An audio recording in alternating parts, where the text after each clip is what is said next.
It's 1961. A young man named Michael Rockefeller is drifting in a small, overturned boat off the coast of one of the most remote places on Earth.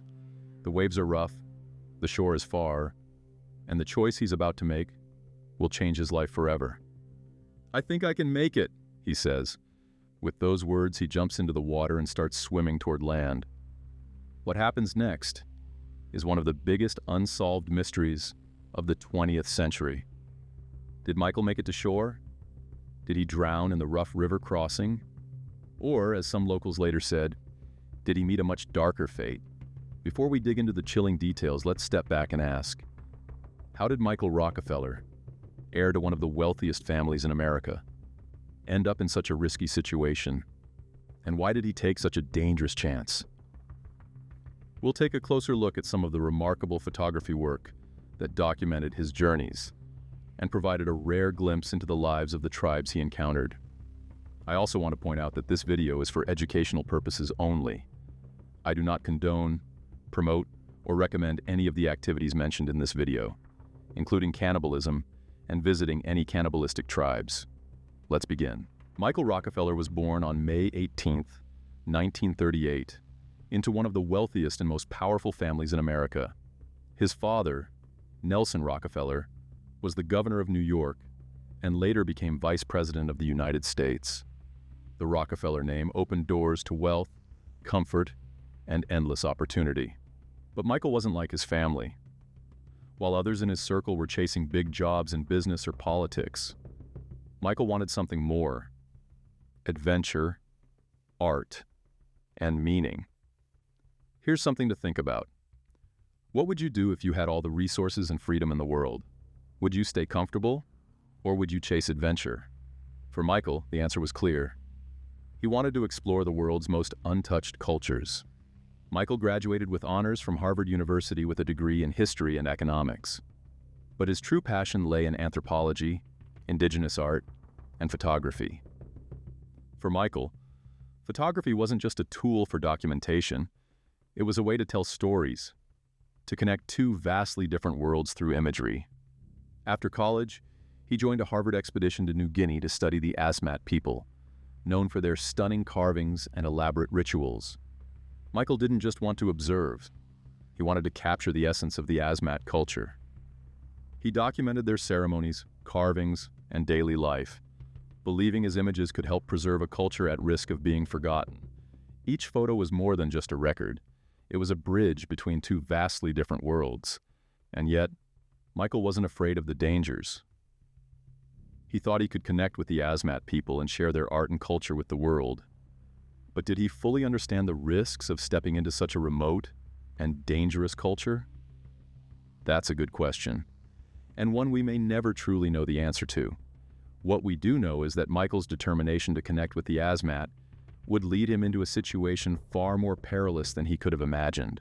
In 1961, Michael set out for Papua New Guinea to collect and study the Asmat's art and culture.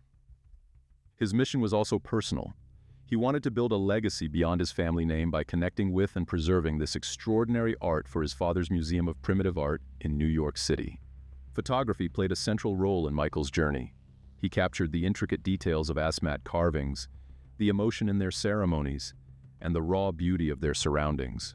But taking photos in the dense jungle wasn't easy.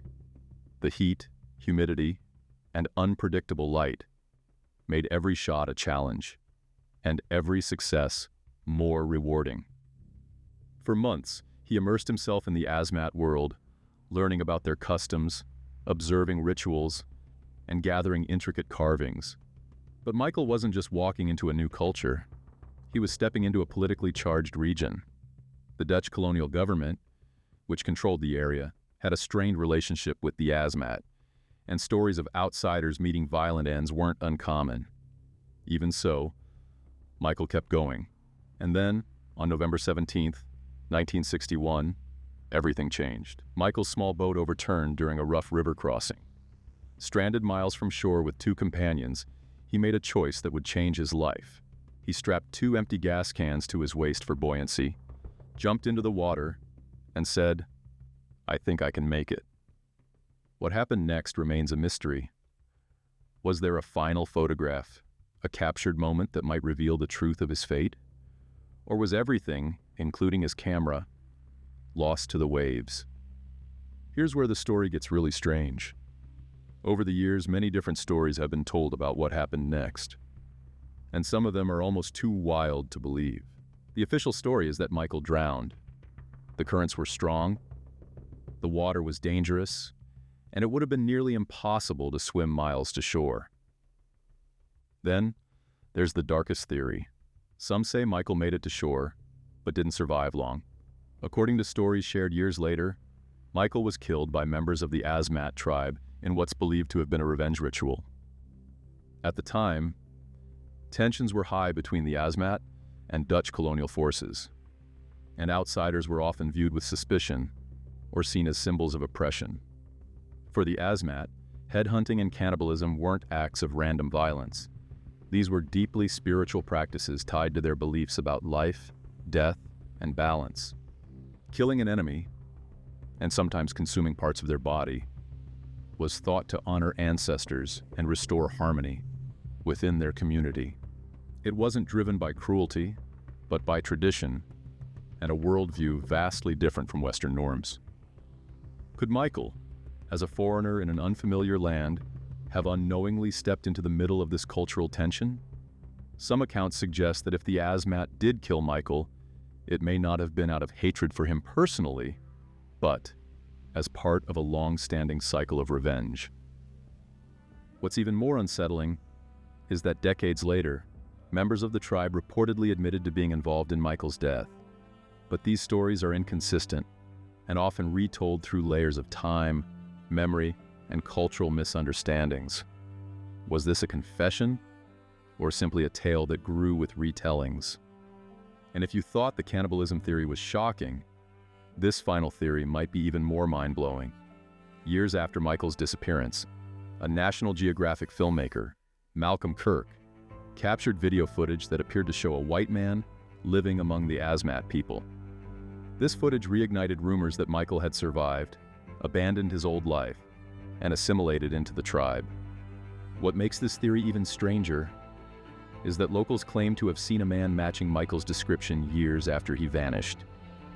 Could it be possible that Michael had found a way to live peacefully among the Asmat, adapting to a culture so vastly different from his own? Or was this another piece of the mystery that will never truly be solved? Michael's story goes beyond adventure or tragedy. It highlights the complexities of navigating cultural boundaries. What happens when someone from immense wealth and privilege enters a world where outsiders are met with caution and mistrust? And how can one genuinely honor and respect a culture so vastly different from their own? In the end, Michael Rockefeller's disappearance remains unsolved. Did he drown, meet a violent end, or choose to leave his old life behind? One thing is certain. His story has fascinated people for over 60 years. Here's my question for you. If you were in Michael's place, what moments would you capture? And which theory do you believe? Let me know in the comments. If you enjoyed this video and would like to hear more about other photography-related stories, make sure to subscribe. And as always, thank you for watching.